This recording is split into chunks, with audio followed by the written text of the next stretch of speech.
It was supposed to be a quiet night. My first real shift at the crematorium on the outskirts of Tulsa. The air was cold that evening, sharp in a way that made every sound echo longer than it should have. I remember the stillness when I stepped inside, the hum of the machines, the soft flicker of fluorescent light bouncing off stainless steel. It wasn't a place built for the living, but I told myself it was just a job to keep me grounded after leaving mortuary school, a job that wouldn't ask too many questions of me. My supervisor, Carl, was the kind of man who carried his cigarette smoke like a shield. "You'll be fine, kid," he said, patting my shoulder before heading out back for his smoke break. "Just prep the next one. She's in the freezer." I nodded, trying to hide the unease that crawled beneath my skin. The next one was Rebecca Miller, age 38.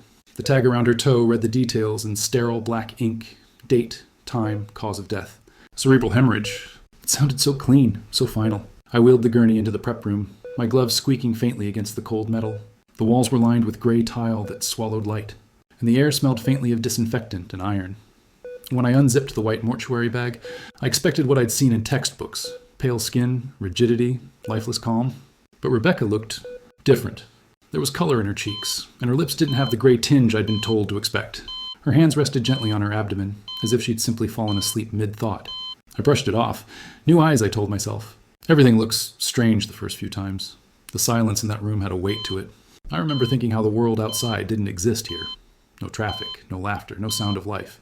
Just the low hum of the retort behind me, ready to roar to life. I started the pre-checks, opening valves, testing temperature, routine steps, muscle memory even for a beginner. My hands trembled a bit, not from fear, or so I thought, but from the sterile chill that seemed to seep straight into my bones. Then it happened. A dull thud echoed from the gurney. I froze mid-motion, my eyes darting toward the white bag. The sound had been soft, almost uncertain, like the shifting of metal. Maybe it was the table, I told myself. Metal expands, contracts. Science has an answer for everything. But before the thought could finish forming, it came again. Louder, a definite thump. My breath hitched. The still air felt heavier, pressing against my chest. I took one cautious step closer, staring at the bag. The overhead light flickered, just once. And in that split second of shadow, I thought I saw movement. Just a twitch. A shift beneath the plastic sheet. I whispered to myself, "It's nothing." "Settle down, Daniel." But even as I said it, I could feel my pulse pounding in my ears, drowning out every other sound. The silence stretched longer, denser, until the air felt alive with tension. And then came the sound that would follow me for years. A faint, muffled gasp from inside the bag. My body moved before my mind did. I stepped back, the gurney wheels screeching against the tile. My gloved hand trembled as it reached for the zipper. Every second felt like an eternity. The bag moved again, this time unmistakably. The zipper teeth clicked, slowly, the sound slicing through the silence. I pulled it halfway down, and there she was, Rebecca Miller lying motionless. But her chest, it moved. A small rise, then fall, barely perceptible, but real. I stumbled backward, knocking into the metal tray behind me. "No," I whispered. "That's not possible."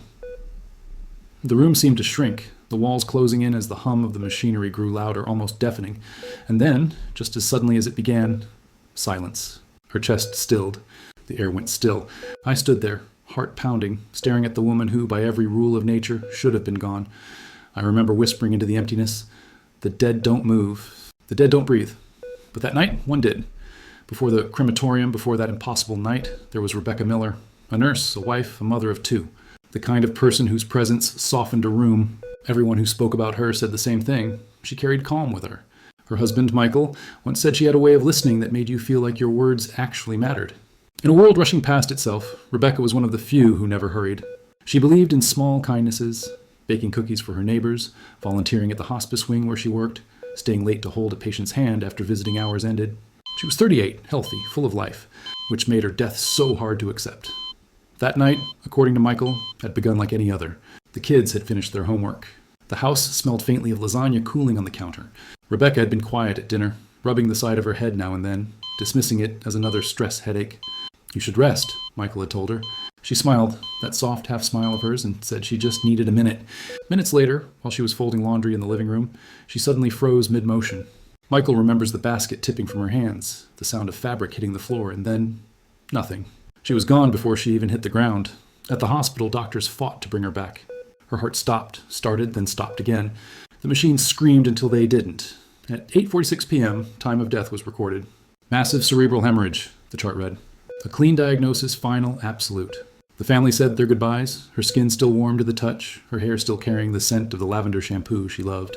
No one questioned it. Sometimes death just comes without warning, they said. By the time her body arrived at the crematorium, nearly 4 hours had passed. The paperwork was signed, the certificate stamped, everything in order. But when I unzipped that bag, something felt wrong. There was color where there shouldn't have been color, warmth where there shouldn't have been warmth. I remember placing my hand near her arm, not on it, but close enough to feel the faintest trace of heat. It made no sense. The room should have been cold enough to erase every trace of life. I told myself it was my imagination, that nerves were making me see things that weren't there. Still, I couldn't shake the feeling that she didn't belong on that table. There was a presence, a kind of still energy that felt almost aware. Maybe it was just the weight of her story pressing on me, or maybe it was something else entirely. Rebecca Miller had spent her life helping others find peace at the end. But that night, peace wasn't ready to take her, and none of us could have known. Her story was far from over. I can still hear the sound of that room, the faint hum of the ventilation system, the metallic creak of the gurney wheels as I locked them in place, and my own heartbeat thudding against my ribs. The cremation chamber glowed dull orange behind the safety glass, the kind of light that made everything feel smaller, more enclosed. I remember glancing at the clock, 11:42 p.m. The technician who was supposed to train me had stepped outside for a smoke. It was just me, the quiet, and Rebecca Miller's body zipped tight in that white bag. I began preparing the transfer, my hands moving with cautious rhythm. You're taught to treat everybody with respect, no matter how long they've been gone. I murmured an apology, something I'd picked up from my mentor, as I adjusted her position. Then as I reached for the handle, I heard it. A dull thud. It came from inside the bag. I froze. The air seemed to thicken, pressing down on my chest. My first thought, it's nothing. Maybe the table shifted, maybe it was air trapped in the lining. But then it happened again, louder this time. A double tap, like knuckles against metal. For a few seconds, I couldn't move. My mind raced through explanations, muscular reflex, postmortem spasm, things that can happen after death. But as I leaned closer, something else reached my ears, the faintest sound of air escaping. A breath. My hands trembled as I pulled the zipper halfway down. And then I saw it, her chest rising, barely, but unmistakably. A soft, uneven lift, followed by a slow exhale that made the bag flutter. I stumbled backward, nearly tripping over the foot pedal of the gurney. For a heartbeat, I thought I was losing my mind. But when I stepped forward again, I saw her lips part slightly, the faintest pink returning to her skin. I pressed 2 fingers to her wrist, just to prove myself wrong. But there it was, a flutter, a pulse so fragile it could vanish with the next second. My throat went dry. "Oh my God," I whispered. "She's alive." I fumbled for my phone, dialing 911 with shaking hands. The dispatcher answered in a monotone voice, the kind you only hear when the world still makes sense. "911, what's your emergency?" I stammered through the words, my voice cracking. The woman, the one scheduled for cremation, she's breathing." There was silence, then a pause. "Sir, did you say cremation?" By the time the sirens reached the building, my body felt like stone. Paramedics rushed in, disbelief written across their faces as I led them to the table. One of them muttered, "This isn't possible," while another checked for vitals. A monitor beeped faintly, showing erratic electrical activity. Life? Faint, but real. For a few short minutes, Rebecca Miller existed somewhere between death and life, a flicker fighting against the inevitable. And just as suddenly as it began, it was gone. Her chest stopped moving, the monitor fell silent, and the room returned to stillness.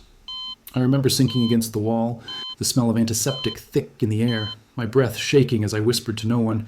It was like she came back only to say goodbye. That night changed everything I thought I knew about death, and about what comes after. The morning after felt unreal, like the world had shifted, but no one else noticed. Outside, Tulsa woke up to another ordinary day. Inside the crematorium, investigators and medical officials moved through the corridors with clipped voices and sterile gloves. The air smelled of disinfectant and burnt metal. They didn't see what I saw. They weren't there when she breathed. By noon, Rebecca's body had been transferred back to Mercy General for examination. I stood in the corner of the observation room, watching through the glass as doctors surrounded her. Their faces were calm, clinical, untouched by the terror that had ripped through me the night before. The lead pathologist, Dr. Franklin, spoke in steady tones as he reviewed her case file. "Cerebral hemorrhage," he said, flipping a page. "Confirmed time of death, 8:46 p.m. No measurable cardiac activity for over 2 hours prior to transfer." He paused, lowering the file. And yet, according to this technician, she exhibited spontaneous respiration. His eyes flicked toward me, not accusing, but skeptical.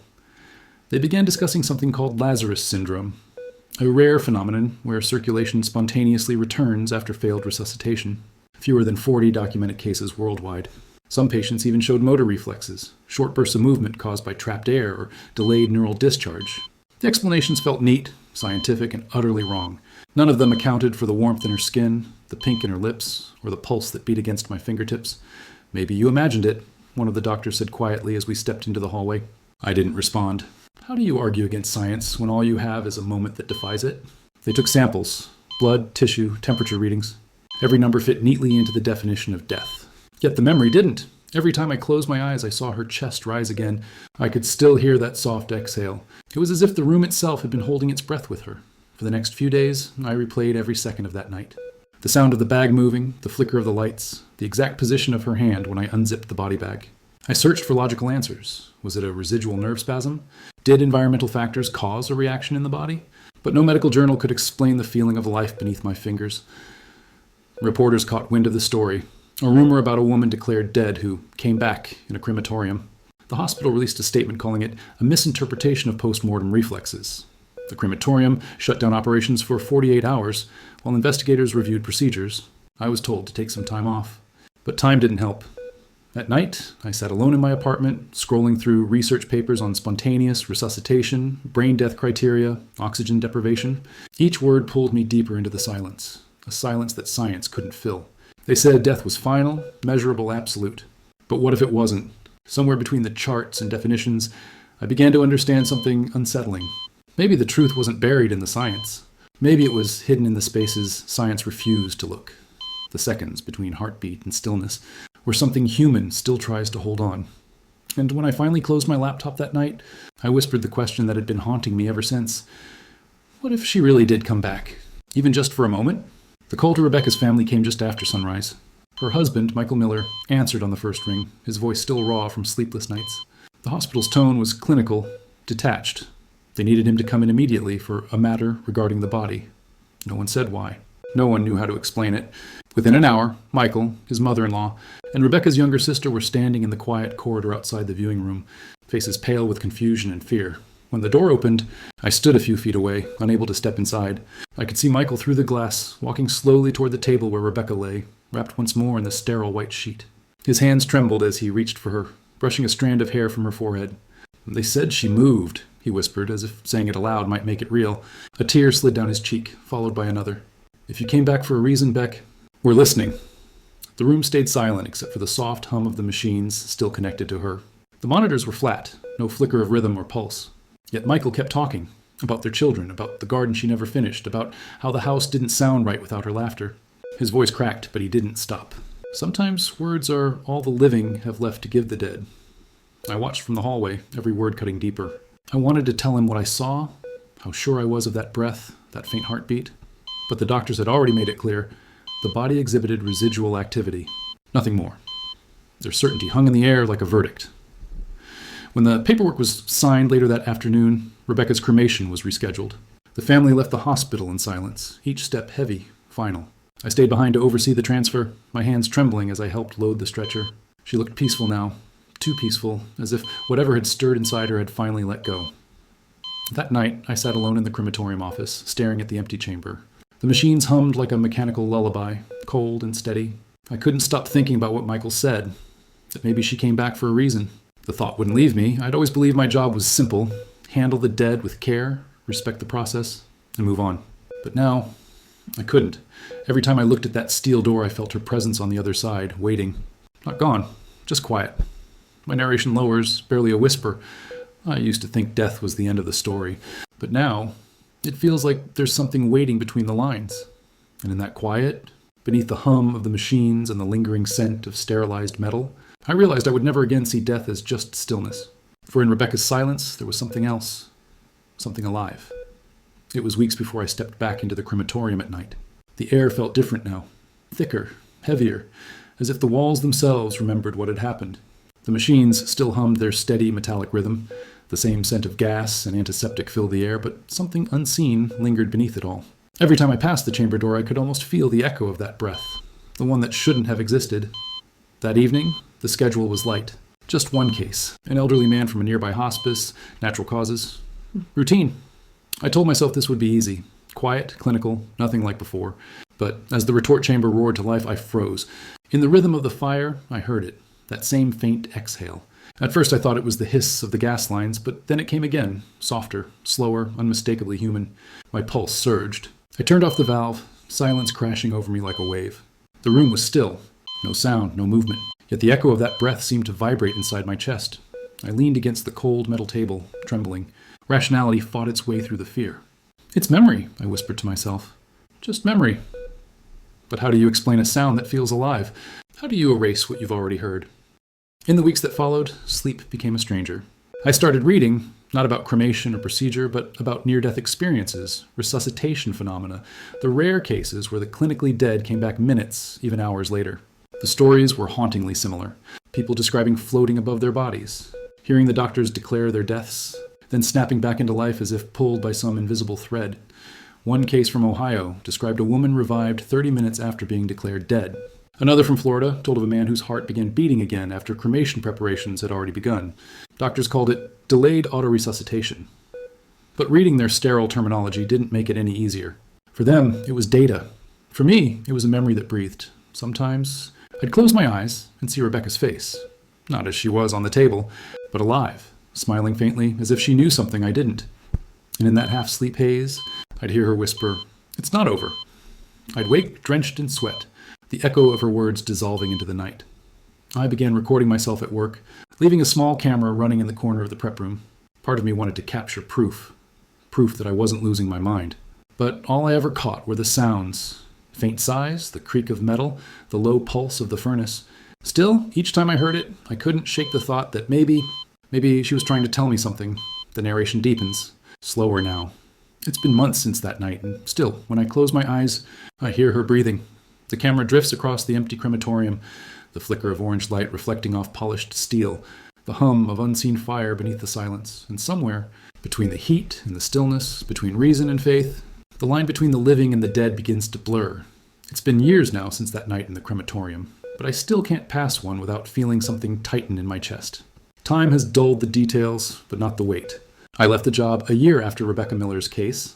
I told everyone it was burnout, but the truth is simpler. I couldn't stand the sound of silence anymore. Even now, when I hear the hiss of a gas valve or the metallic echo of a closing door, I'm back there, standing beside her. I've tried to rationalize it 1,000 times.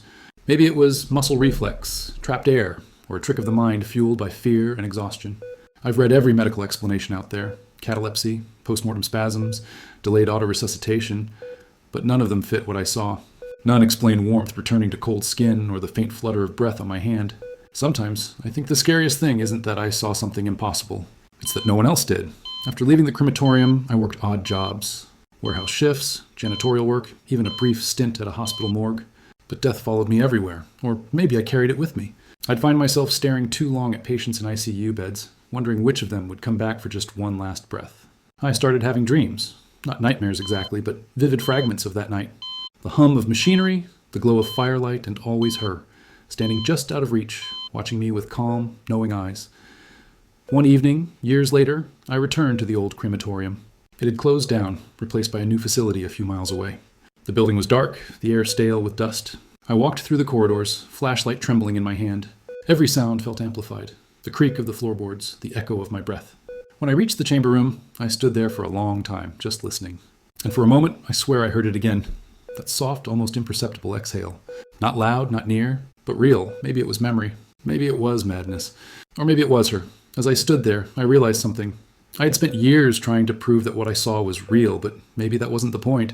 Maybe some moments aren't meant to be explained. Maybe they exist to remind us that we know far less than we think we do. I turned off the flashlight, letting the darkness settle. The silence felt peaceful now, not heavy.